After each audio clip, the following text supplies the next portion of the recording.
Today marks 75 years since the Allied invasion of Normandy, of course known as D-Day. The landmark event, June 6, 1944, as soldiers from the U.S. and Allied nations stormed ashore facing Nazi gunfire on the beaches of France.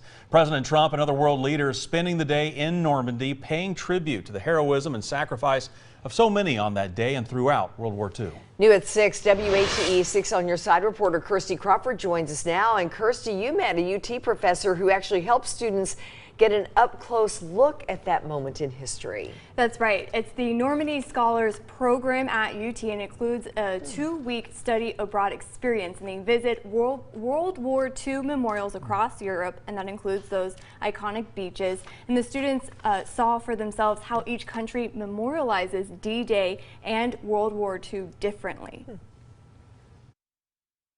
Even 75 years after the fact, it's still very much alive, and it's still very much something that we draw upon. UT professor Dan Maglow took a group of students to the beaches of Normandy last summer. The trip, part of the university's Normandy Scholars Program.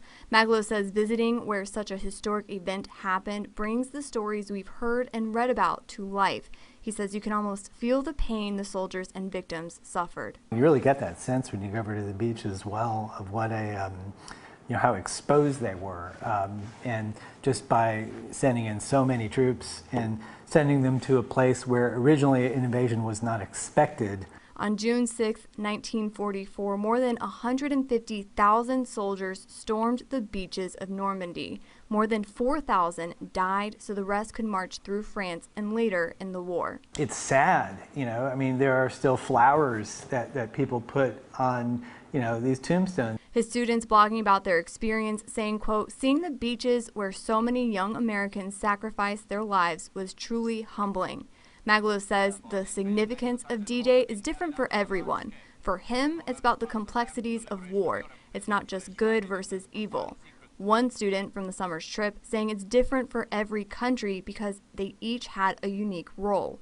For the surviving soldiers, a day they luckily lived and won't ever forget. Now, Makes you think. Yeah. Oh, it definitely does. Yeah. I wish I could go and visit the beaches of Normandy. Sure.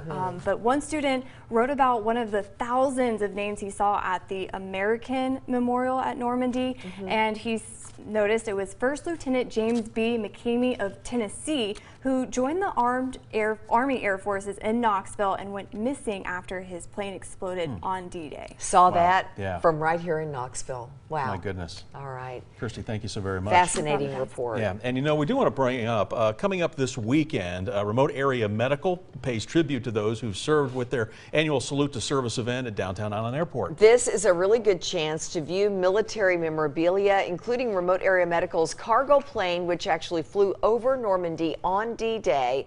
Gates open at 2 Sunday afternoon. Our own Tirsa Smith is serving as one of the MCs, reading words from RAM founder Stan Brock. Special day. No doubt. And also to mark D-Day, we've posted a photo gallery featuring historical photos of D-Day and the Allied invasion of Normandy. And you'll find it at WATE.com.